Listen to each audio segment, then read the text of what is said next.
एक लड़का था जो कि शहर में रहता था। एक दिन अचानक उसको गाँव आने का प्रोग्राम बन गया, क्योंकि उसके घर से फ़ोन गया और बोला कि अटेंडम में बहुत ज़रूरी काम है, गाँव चले आओ।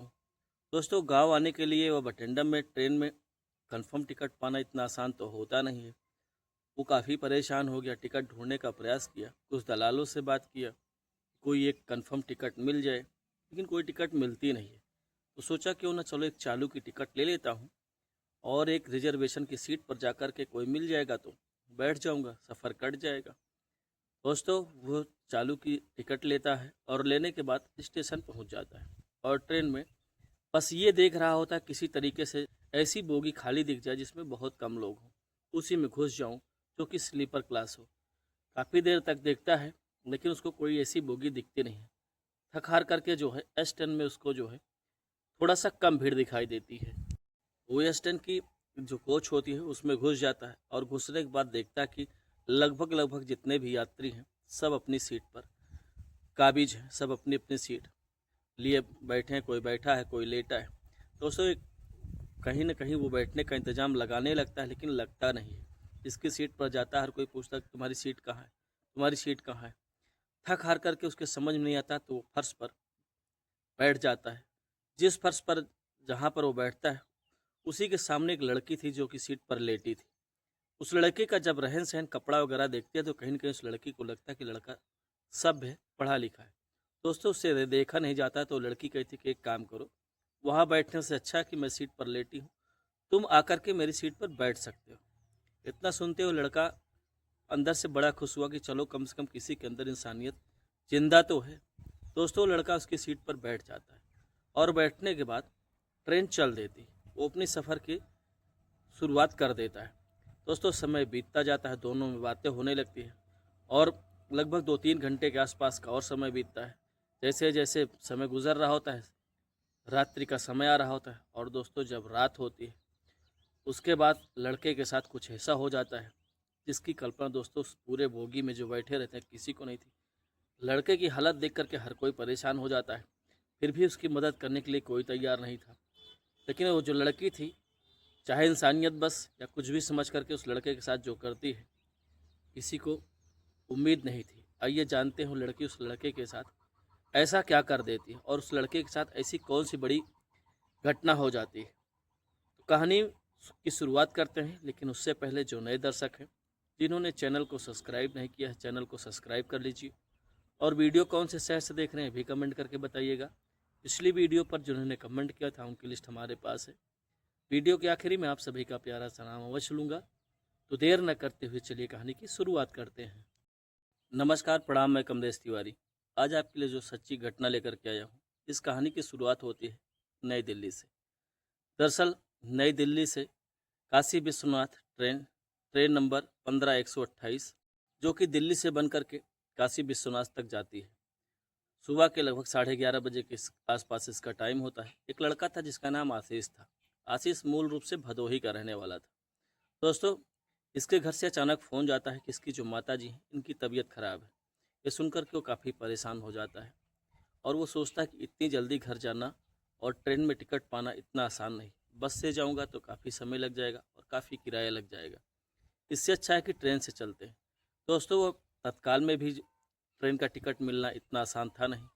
वो दलाल के माध्यम से बात करता है कि कहीं कोई किसी के भी नाम का कोई टिकट मिल जाए, लेकिन मुझे जाने के लिए टिकट मिल जाए। दोस्तों, परेशान होता है लेकिन कहीं से उसे टिकट कंफर्म नहीं मिलता है।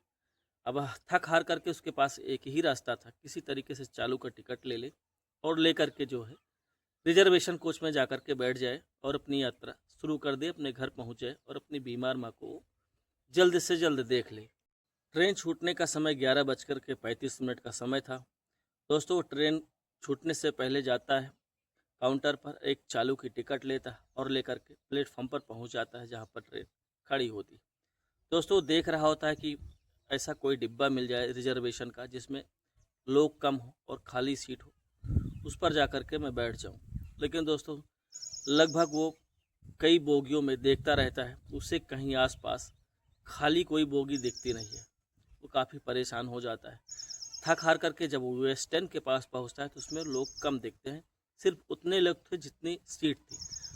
दोस्तों, वो जो है उस बोगी में स्टैंड में घुस जाता है और घुसने के बाद जो लोग लेटे होते हैं उनसे आग्रह करता है कि भैया थोड़ा सा सीट मिल जाएगी क्या बैठने के लिए। लेकिन कहते हैं दोस्तों, जब ट्रेन में किसी का रिजर्वेशन हो जाता है और सीट उनकी कंफर्म रहती है, तो उस समय आप मान के चलिए जिसकी सीट कंफर्म होती है उनकी जो फीलिंग होती है किसी राजा महाराजा से कम नहीं होती।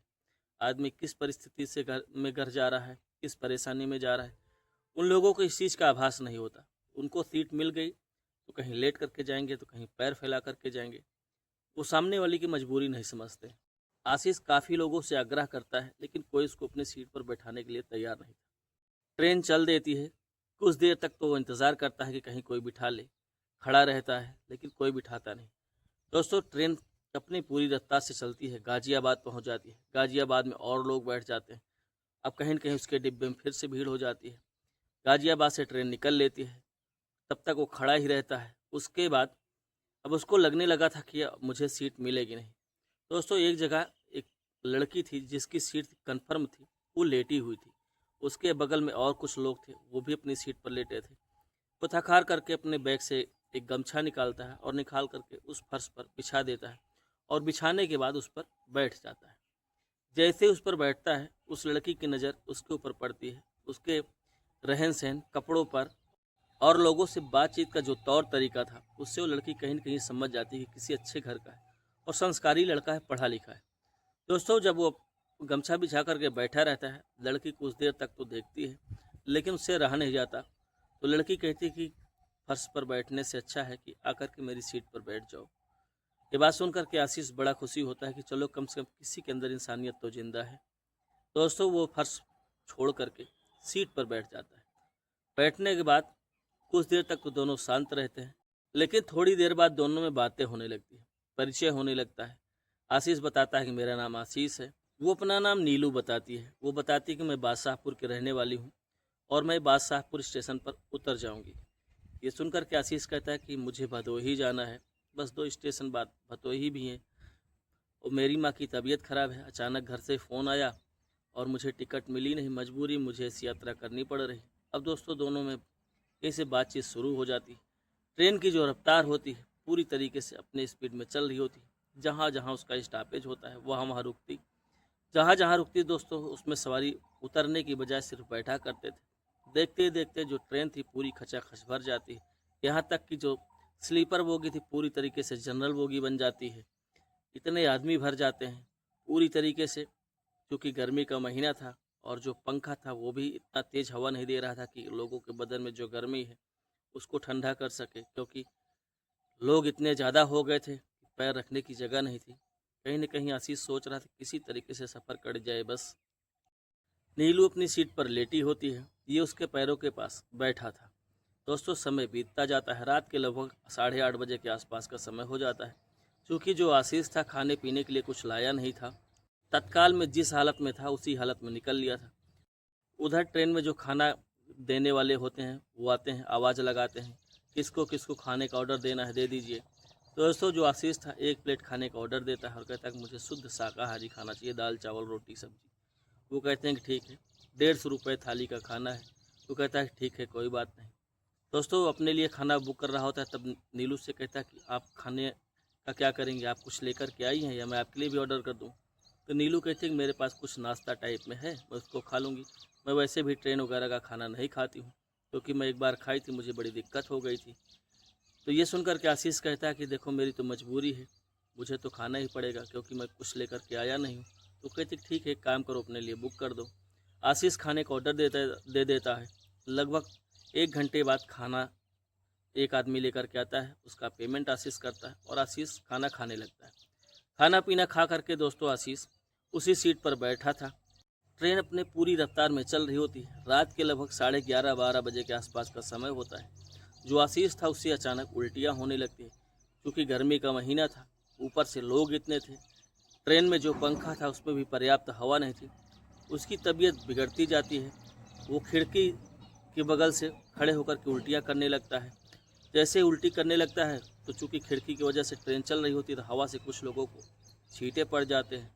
जिसको छींटा पड़ता है वो लोग चिल्लाने लगते हैं, कौन उल्टी कर रहा है, कौन पलटी कर रहा है। जिसको करना है जा कर के वॉश बेसिन में करे या शौचालय में चला जाए। या गेट के बाहर चला जाए, पूरे कपड़े ख़राब हो रहे हैं। उधर से लोगों की चिल्लाने की आवाज़ सुन कर के दोस्तों वो खड़ा होता है, किसी तरीके से जाकर के गेट पर बैठ जाए और उसके जो उल्टियाँ हो रही हैं वो कर ले। खड़ा तो होता है लेकिन दोस्तों चकरा करके गिर जाता है, उसे चक्कर सा आने लगता है। उसको गिरता हुआ देख करके किसी की हिम्मत नहीं हुई कि उसको उठा ले, तो किसी तरीके से लड़खड़ाते हुए दोस्तों गेट के पास जा कर के उल्टियाँ करने लगता है बैठ करके। लेकिन जो नीलू थी इसकी हालत देख करके उसको लगने लगा था कहीं न कहीं जो खाना खाया था इसी वजह से इसको दिक्कत हो गई है। कुछ हो ना हो इसका साथ देना चाहिए, क्योंकि हमारे पास पड़ोस का रहने वाला व्यक्ति है, उत्तर प्रदेश का ही। लड़का भी बड़ा अच्छा है, शरीफ है। नीलू उस लड़के के पास जाती है। नीलू के पास एक बोतल था, उसमें पानी था, उसको लेकर के जाती है और कहती है कि क्या हो गया तुम्हें इतनी जल्दी। तो आशीष कुछ बोलने का प्रयास करता है लेकिन बोल नहीं पाता। उल्टियाँ ज़ोर ज़ोर से हो रही होती है और दोस्तों रुकने का नाम नहीं ले रही थी।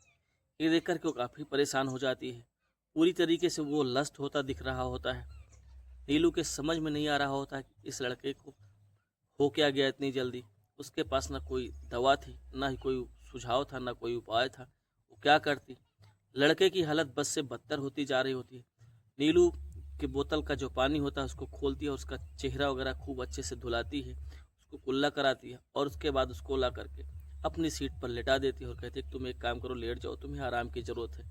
दोस्तों उसको लेटा तो देती है लेकिन धीरे धीरे उसके जो हाथ पैर होते हैं वो काम करना बंद कर देते हैं। पूरी तरीके से बेहोशी हालत में होने लगता है, वो घबरा जाती है। ट्रेन में बहुत सारे लोग होते हैं, कोई उसकी मदद करने के लिए तैयार नहीं था। हर कोई तमाशा देख रहा था। हर किसी को अपने गंतव्य पर पहुंचने से मतलब था। इंसानियत सबकी मर चुकी थी। व्यक्ति चाहते तो ट्रेन में हेल्पलाइन नंबर होता है, उस पर फ़ोन करके कुछ मदद की मुहैया कराई जा सकती थी, लेकिन कोई सामने नहीं आता है। लगभग 1 बजे के आसपास का समय हो चुका था।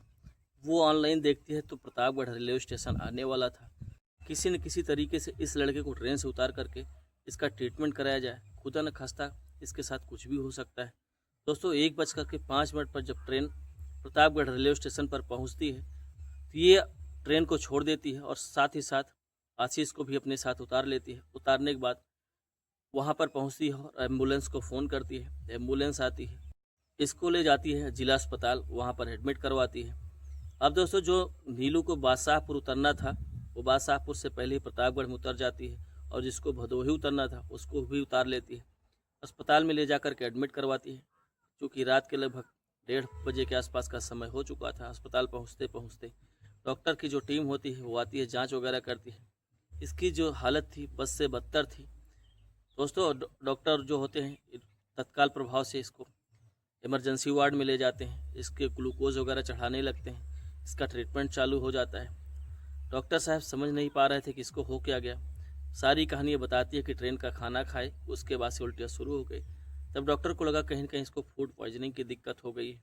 डॉक्टर साहब उसी हिसाब से दवा करने लगते हैं। दोस्तों लगभग 3 से 4 घंटे का समय बीत जाता है। सुबह के 5 बज जाते हैं। 5 बजे के आसपास इसके शरीर में थोड़ा बहुत जो सुस्तपन होता है वो ख़त्म होता है।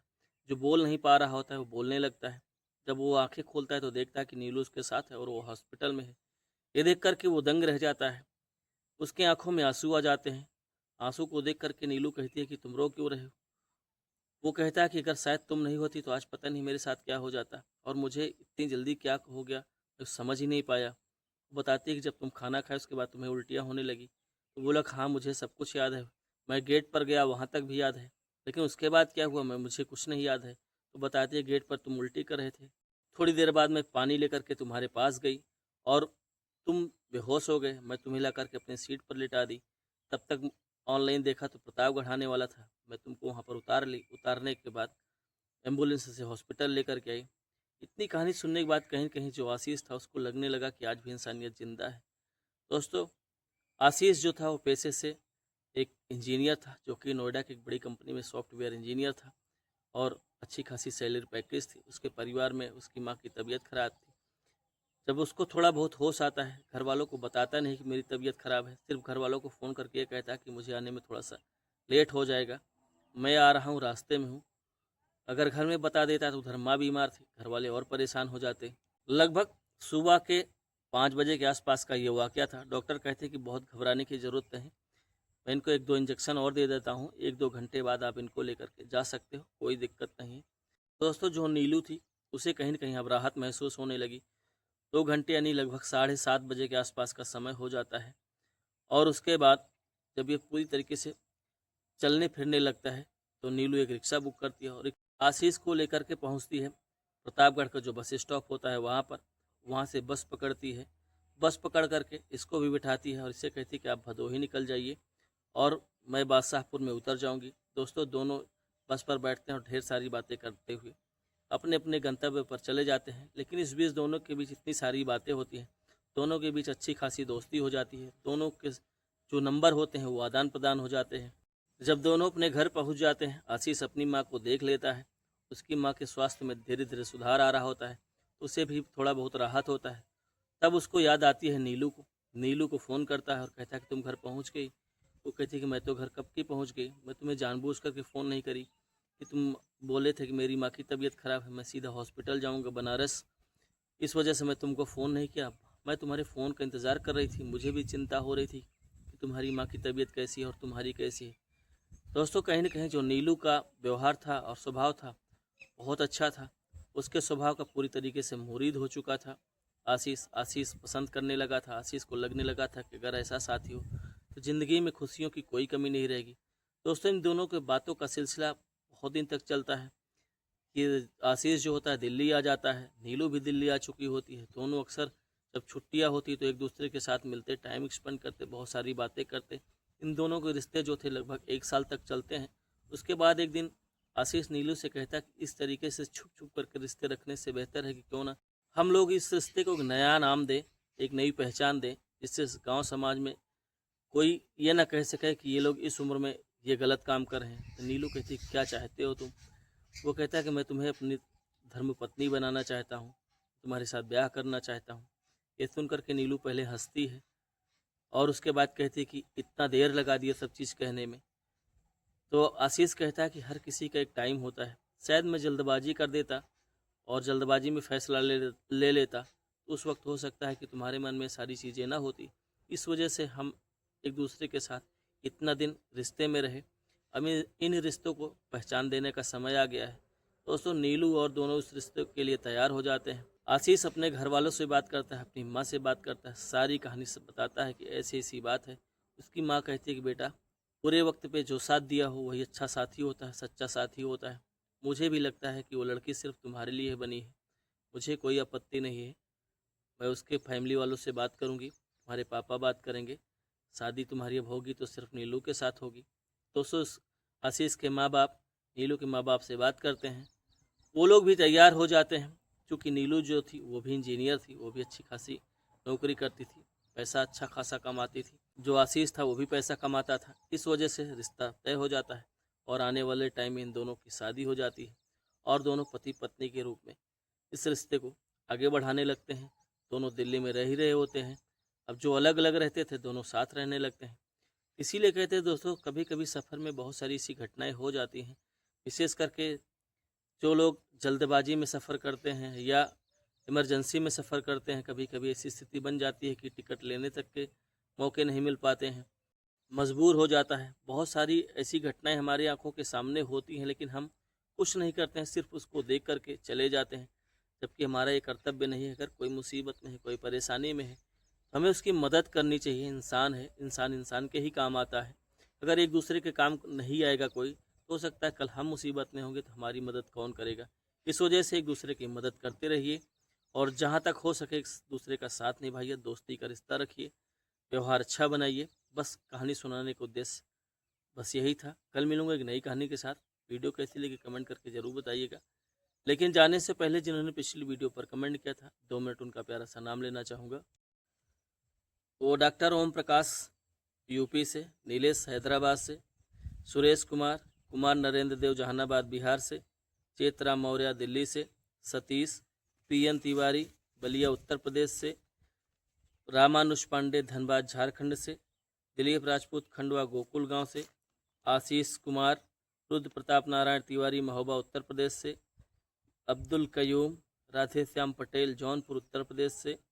आप सभी ने वीडियो पर इतना प्रेम और स्नेह दिया, ऐसे ही प्रेम और स्नेह बनाए रहें। कल मिलूंगा एक नई कहानी के साथ। आज की कहानी में बस इतना ही।